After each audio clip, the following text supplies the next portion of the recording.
Modern-day Renaissance person. Synonymous with this sport. Founder of the Tennis Channel. He founded the Ski Channel. One of the top 10 most influential people in tennis. The man, the myth, the legend. The man who knows about tennis as well as anyone, Steve Bellamy. Steve Bellamy. Steve Bellamy. Steve Bellamy. Steve Bellamy. I grew up with very little talent, but I was the hardest working guy. I grew up in Indianapolis in Barbara Wynn's program, the Washington Township, which is a spectacular program in Indianapolis, Indiana. You know, I was the kid that would get in my routine at like age 12. I would get up at 4:30 in the morning, you know, where there'd be a foot of snow on the ground, and I would run with cinder blocks up and down my street in total darkness.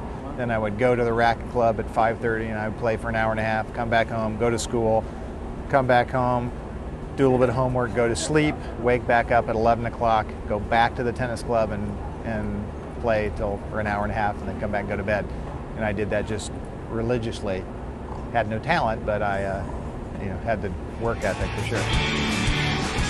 When I moved to Los Angeles, I actually moved because I was a musician and I was making records and wanted to be a recording artist, but I was teaching tennis on the side basically just to pay for my life. And just kind of by virtue of where I was working at, the Palisades Tennis Center, the tennis club where I used to teach at and I still own today, and just watching the energy on the tennis court and seeing how it affected lives and how great it was, then coming home and never being able to find it on television ever. My clientele started becoming, a who's who of the entertainment industry, and I was teaching Goldie Hawn and Arnold Schwarzenegger and the Ovitz family and the Moonves family, and so that was when I decided to start the channel. I leveraged a lot of those relationships in the show business world to get it off the ground. There was no, here's a $10 million check to start, for startup money, but it was great idea. Why don't you call this guy? Tell him I told you to call. Had a lot of that, and then I'd also, just by virtue of what I was doing, where I was doing it, Palisades Tennis Center had a lot of ink, and so I leveraged a lot of that kind of brand equity to start the channel as well. In the beginning, everyone was a non-believer. I mean, the tennis industry largely, it was very hard to get support around the bell. The financial community was just thumbed their nose at it, no way. The distributors were just very, very tough to get on. The players were very supportive of it. I mean, Pete Sampras jumped in and was an investor way early on. Andre Agassi was way early on. And I leveraged their support really to get everyone else on board. It's the biggest false notion in the world to think that tennis is an elitist sport. I mean, you go and literally every tournament we play, there's Russian, Latin Americans, Asian. I mean, it is such a minority-driven sport. Most country clubs have become golf clubs.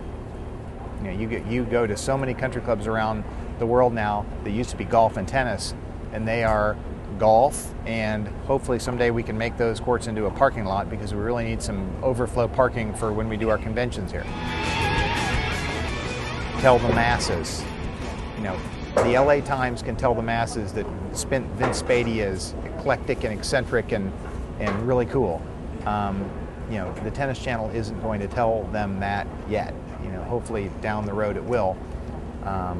But we got to get those mainstream newspapers back into tennis. Hey world, this is Andy Guy who just wrapped a press conference. I just work on my speech at the beach.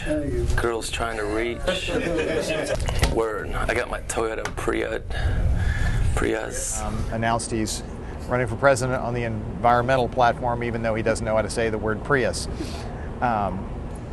That's a story. If a football player did that, that would be, headline USA Today. The answer to the question is blow it up and start over again, unequivocally. If you're not going to blow it up and start over again, the Band-Aid, I think, would focus on the marketing. And we have to find some kind of unified marketing, PR, general awareness machine that is just, every day is finding, Vince is a goofball, disseminate that information, here's an unbelievable match, disseminate that. We need that out there, and that is the biggest fix. In America, if you're trying to promote a sport where 70% of the players playing in the tournaments aren't from America. If Michael Jordan never played in Chicago, he wouldn't have been that famous. So we're up against that hurdle. We're up against a hurdle that we don't have pro tennis in Dallas, Chicago, all these giant cities where baseball, basketball, and football live.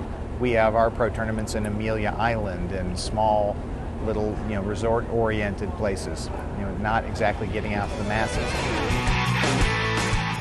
What happens on a tennis court is magic. I mean, when you watch Wimbledon, those two guys playing against each other, you're seeing sport at its apex level. I don't care what sport you pick. Tiger Woods does not even remotely compare to those two guys. Take the two best NBA players, they don't compare. Nobody in sports does. If you're going to watch one sporting event in the whole year, you should watch those two guys playing each other.